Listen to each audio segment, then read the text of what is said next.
سلوا التاريخ كم مجدا سطرنا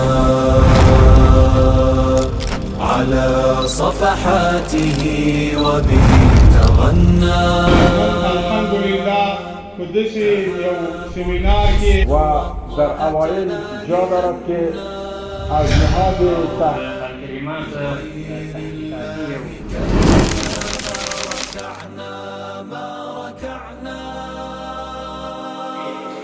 دې ترڅنګ یو بل تر نظري یو بل هغه بعد دا ده چې ځینې خلک له دنیا سره مقاطعه اعلان کړله.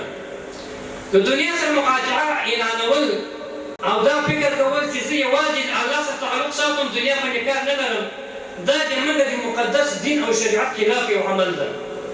ځینې خلک د جومات په کونج کې ناست کې وایي چې بس زه پوهېږم او الله مې پوهېږي، نه دې په ښه کار لرم نه دې په بد کار لرم. نه، ګورې موږ او تاسې ټول په دې مکلف یو چې هم به له الله سره رابطه ساتو، هم به دین ساتو، هم به په ځمکه باندې د الله دا کتاب او د الله دین دا به حکیم کوو. په ځمکه باندې د ځمکې پر مخ د خلافت حق او د خلافت واک دا یوازې د مسلمان ده.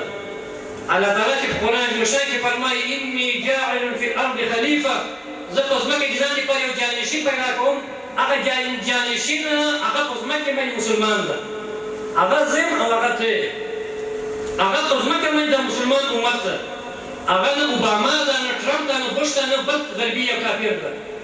لیکن کله چې مسلمان د جومات په کونج کې کېناستل او دنیا سیادت او دنیا واک او اختیار دا یې غربیانو ته پرېښوده، دا کوم مسلط چې الله یې ده په اوږه باندې اچولی دا یې له اوږې وغورځاوه. نو داسې حالت راغی چې د ځمکې د مخ نه اوس مسلمان دا په مخوه کېدو ده. مخکې استاد خبرې وکړې صهیونیزم په نوم باندې. صهیونیت یا صهیونیزم هدف دا ده چې په فلسطین کې به یو یهودي حکومت قایمېږي او دغه یهودي حکومت په ټول دنیا باندې حکومت کوي، پاچاهي به پرې کوي. د هغوی په عقایدو کې دا خبره ده، په دوی کتاب چې ترغوت ته وایي ده، تلمود کې دا خبره راغلې ده، دا کوي چې د ځمکې پر مخ باندې یوازینی مخلوق چې هغه عزیز او شریف مخلوق هغه یهود دي. باقي چې څومره انسانان دي د الله د انسان په شکل کې د یهودو د خدمت لپاره پیدا کړي دي، لیکن اصل د خلکو یا دا چې خنزیران دي یا خله دي وایي. او په ځمکه باندې موږ تاسې د ژوند حق له خلک نه راکوي.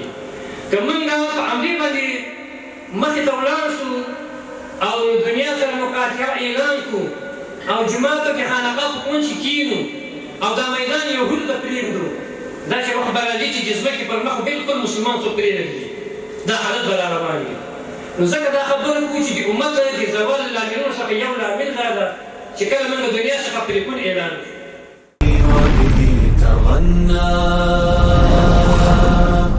تهاب الأسد وطأتنا لأننا لغير الله كلا ما